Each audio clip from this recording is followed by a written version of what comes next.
Hey guys, I'm going to do a real quick tutorial on spine extension. So often during the day we're here, I want to be able to teach the spine to come into extension without just hinging through the lower back or into the neck. So starting with the ball, I'm going to have that at around my shoulder blade area across my back, interlacing the fingers back behind the head.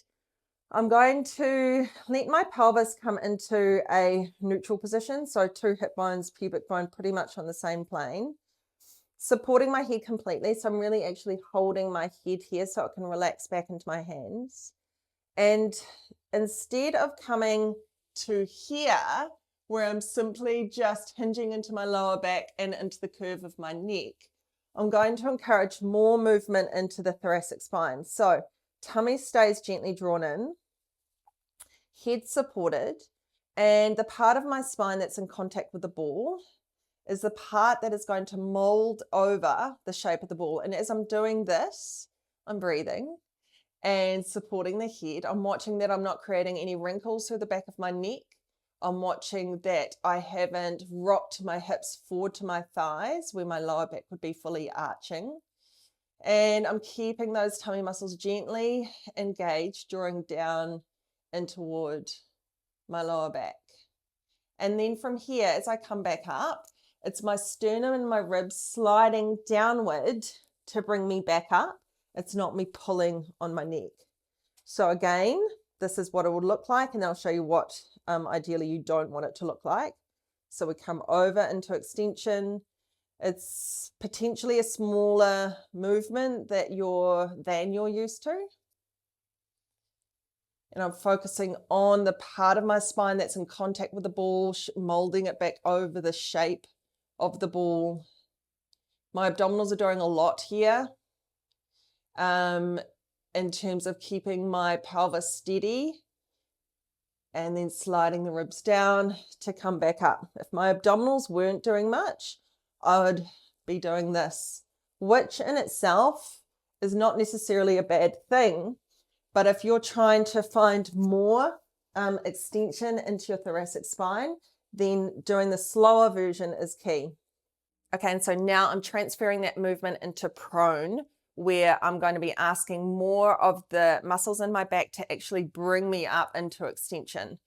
So coming down onto your surface, have the hands beneath the shoulders. Legs are out long, just in a position that feels fairly relaxed for you.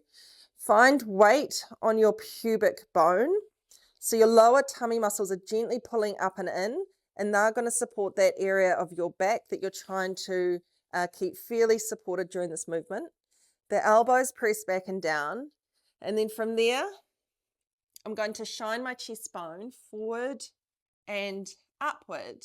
Again, with this idea that I'm not trying to create wrinkles through the back of my neck, rather I'm just lifting and rolling my chest bone forward and up and back down again.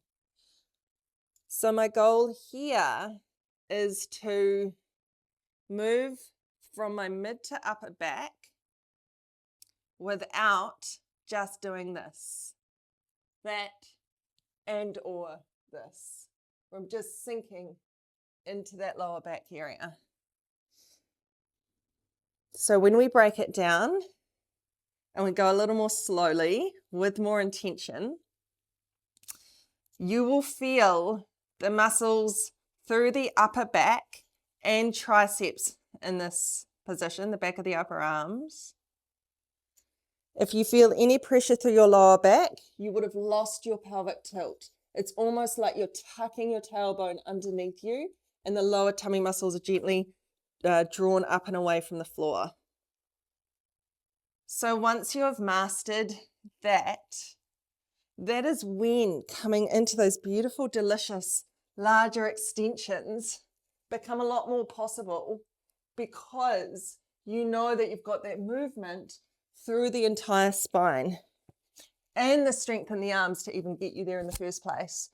So there is a lot of beautiful, aesthetically lovely looking movements out there, but unless you've got that movement into the upper back, they can become quite troublesome and can be really demanding for your neck and your lower back. So hopefully that has made sense. Hopefully you've gained something from that. Let me know, and enjoy getting that little bit of extra extension so that when you are standing upright, that you are at your desk, if you are driving, you can just remind yourself, yes, I've got that range through my thoracic spine now. I can stand or sit just that little bit taller.